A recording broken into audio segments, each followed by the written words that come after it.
boyib ketsa shunaqa qilamanmi? Bo'ldi, aytgangiz qilaman. Ota, bugun hamkorlarimiz bilan ko'rishaman.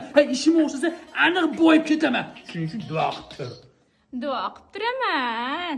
Hamkorlar bilan gaplashib qo'yganman. Hozir kelib bitta qo'l qo'yib bersa bo'ldi. Shu timizga qotib turishadi. Boyib ketamiz og'ayni. Yaxshimisizlar? Keling hamkorim. Sizlar bilan hamkorlik qilolmaydigan bo'ldik.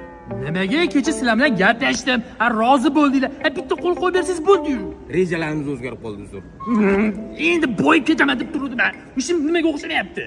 O'rtoq, muhimi to'xtab qolmaslik, shashlik biznesini qilamiz. Boyib ketamizmi? Ha, boyib ketamiz. Aytdim o'rtoq, ishingni qarab o'xshab ketganini. Bir haftada 40 million foyda ko'rinma o'rtoq. Hormayli, biz sesdanmiz. Shashlikxonalardan shikoyat tushgan. Hozirlarga jarima yozib beramiz, ish faoliyatinglarni vaqtinchalik to'xtatib turasizlar. Endi pul topib boyiyman deganimda nimadir bo'lib turadi. Senga nimadir bo'lyapti-da. Endi ishim o'xshab boyib ketaman deganimda nimadir sabab bo'lib ishim orqaga tortib ketyapti. Nima bo'lyapti o'zi?